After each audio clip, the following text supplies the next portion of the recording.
Japan is absolutely furious at the Trump regime for its massive betrayal. This past week, Donald Trump calling up the new prime minister of Japan, Sanae Takaishi, and saying, you need to tone down your rhetoric as it relates to China. Stop telling China that Japan would have to intervene and protect Taiwan if China invaded Taiwan.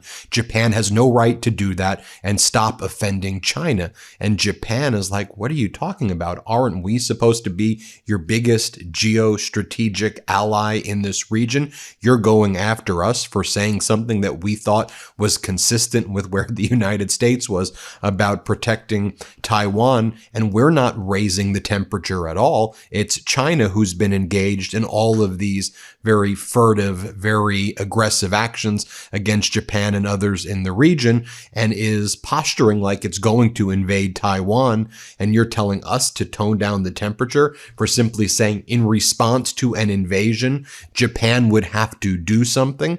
And Donald Trump's like, yeah, I'm going to do what Xi Jinping tells me to do. Now, we know that China has completely outmaneuvered the United States in the U.S.'s trade war against the world. And this came at a perfect time as China was asserting itself as a more stable and reliable multilateral partner as opposed to the United States. And also, China saw the U.S. pulling back its role and its leadership in the world. They are aware of Marco Rubio and others who viewed the world through a multipolar lens of the United States, of Russia, and China, and then all the other kind of countries are less important.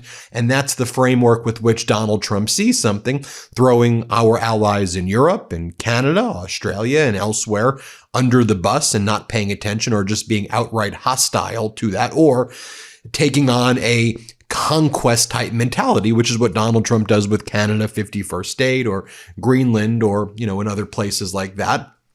We see Donald Trump elevating Russia to a position that it shouldn't and harming our relationship with NATO, basically pulling the U.S. out of that. And we see Donald Trump throwing Japan under the bus. And, we've seen Chinese foreign ministers and Chinese leaders attacking Takaishi because she said in a speech in front of their parliament in Japan that Japan would help Taiwan. And ever since Takaishi said this, Japan basically used this, or China used this as a way to test the United States, and they got their answer. Trump is weak and pathetic. I mean, take a look at just some of these statements that have been made by Chinese officials since Takaishi said if China invades, Japan would have to help Taiwan.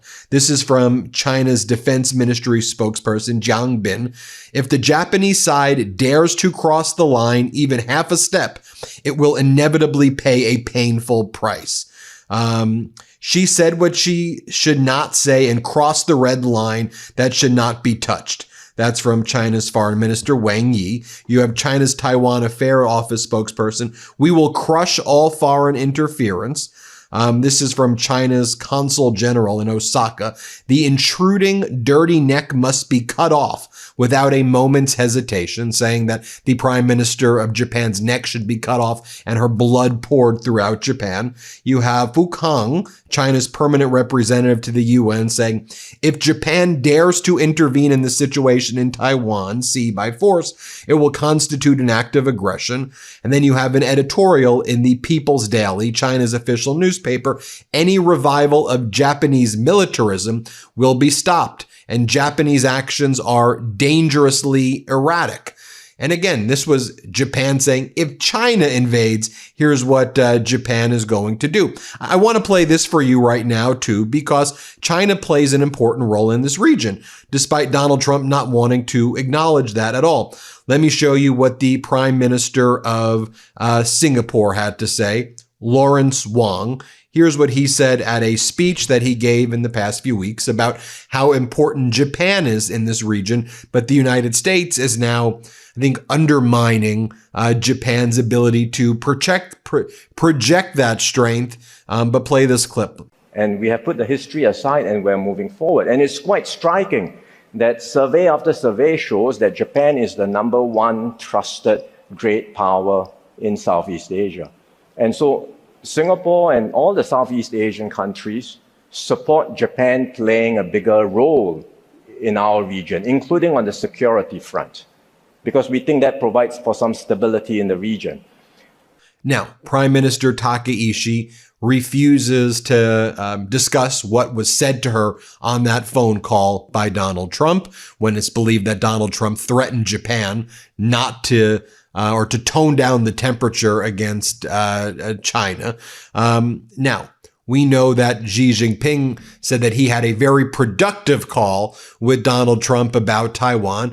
And then one of the things we know right now is that the U.S., our farmers here are going bankrupt as a result of China not buying certain produce like soybeans. That's one of the ways Donald Trump screwed over our farmers by declaring this trade war against the world.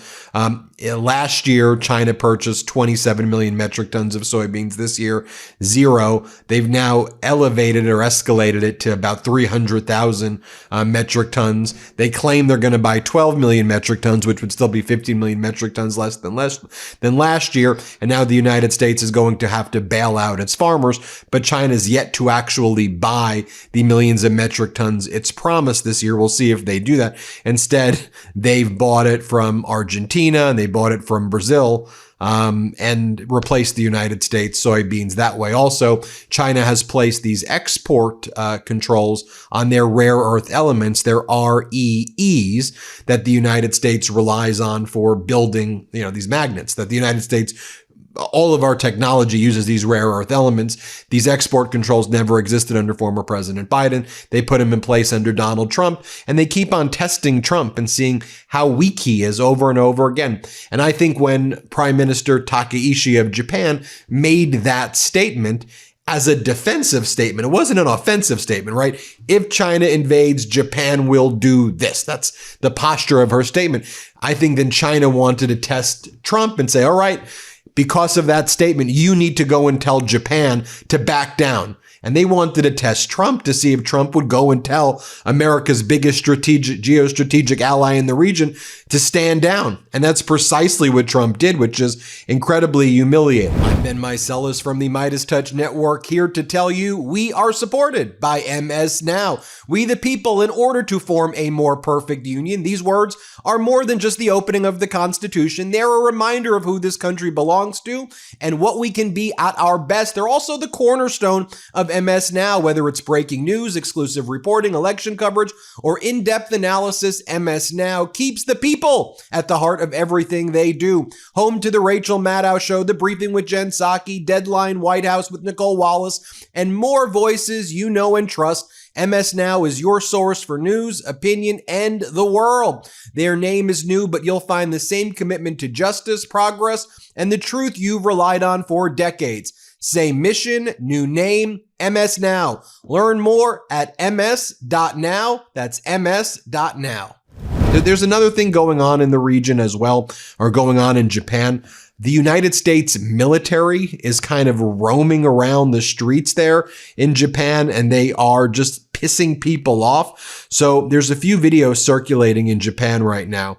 A video of American military police walking down a street in Okinawa armed with a pistol went viral on Japanese Twitter. And many are saying this is an issue of national sovereignty, that the U.S. is basically having its military go around and look like it's patrolling the streets. Here, play this clip.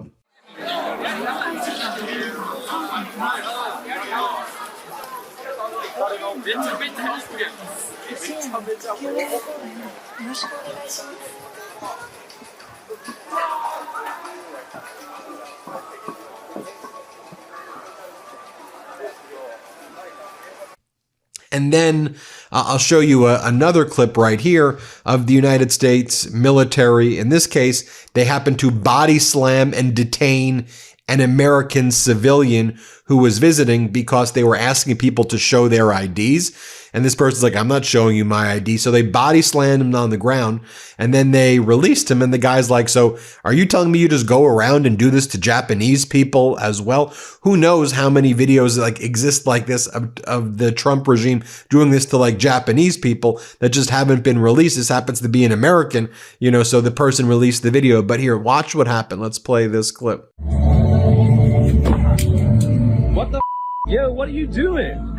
I told you not to touch me. You have no right to touch me right now. Get the video, bro. What is your name?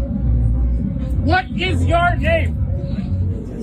You have no right to detain me. I'm not under your policy. You are in our jurisdiction, so we still have the right to detain. So could you detain a Japanese guy over there? Yes, we can. You can detain a random Japanese citizen detain the Japanese for not showing you their ID. Yes, and then we can pass them over to the Japanese people. Why, thank you. You know, and what's interesting too is that, you know, when was it? It was last month when Donald Trump said to Takaishi that he would do anything for Japan and you just ask us, we'll always be here with you every step of the way. And of course, we know that that's a total lie. Here, play this clip. I have always had a great love of Japan and a great respect of Japan. And I will say that this will be a relationship that will be stronger than ever before. And I look forward to working with you. And on behalf of our country, I want to just let you know, anytime you have any question, any doubt, anything you want, any favors you need, anything I can do to help Japan, we will be there. We are an ally at the strongest level. And it's a great honor to be with you, especially so early in what will be, I think, one of the greatest prime ministers. And let me just talk to you about some of the steps that China has taken recently against Japan. You have Premier Li Qiang refusing to meet with Takaishi at the G20. You have China banning Japanese seafood, issuing a Japan travel warning, telling its citizens don't show up in Japan. 10 airlines offer refunds. Students asked to reassess studying in Japan. They have Chinese cinemas halting the release of Japanese movies, Japanese concerts and cultural events canceled, cultural ministers meeting with Japan and South Korea canceled, major events canceled, including the Tokyo-Beijing Forum, increased military presence near the Senkaku Islands, suspected Chinese drones are being sent over the Yaguni Islands, live-fire military drills in the Yellow Sea. They summoned Japan ambassador repeatedly. The Osaka Council threatens violence against Takaishi on X. They keep sending letters to the UN Secretary General about this. China's UN representative says Japan unqualified to be a member of the Security Council. Let me show you this video right here. This is where Marco Rubio talked about his vision of a multipolar world. This was at the very beginning of the Trump regime. And remember, I played this. This is probably 9 months ago this video came from. And I was showing you this saying, look how they see the world. They see it as China. They see it as Japan. Sorry, they see it as China. They see it as the US and they see it as Russia and no one else. Like that's who they see run the world. And then everybody else doesn't matter. I mean, you hear Rubio say this right here pretty much. Here, play this clip. So it's not normal for the world to simply have a unipolar power. That was an anomaly. It was the product of the end of the Cold War. But eventually you were going to reach back to a point where you had a multipolar world, great powers in different parts of the planet. We face that now with China and to some extent, Russia. And so we'll keep you posted every step of the way, but we need to really focus on what's happening in this region because it's the Trump regime threw Ukraine under the bus to Russia. They're throwing Japan under the bus to China. And that's how Trump sees the world right now. And the U.S. fading right now. And then other alliances are forming throughout the world. Just happening before our eyes. Let me know what you think. Hit subscribe. Let's get to 6 million subscribers. Thanks for watching. Hey, Midas Mighty, it's Ben, Brett, and Jordy, and we just want to thank you for being the backbone of this movement. This year tested us more than ever, but together we proved that pro-democracy voices don't just compete, we win. We took on the entire MAGA machine, won a Webby for Podcast of the Year, the MeidasTouch podcast, and you were with us every step of the way. And trust us, what we're working on next is bigger, bolder, and built for 2026. Let's keep this momentum going, spread the word, we are just getting started. Shout out to the Midas Mighty!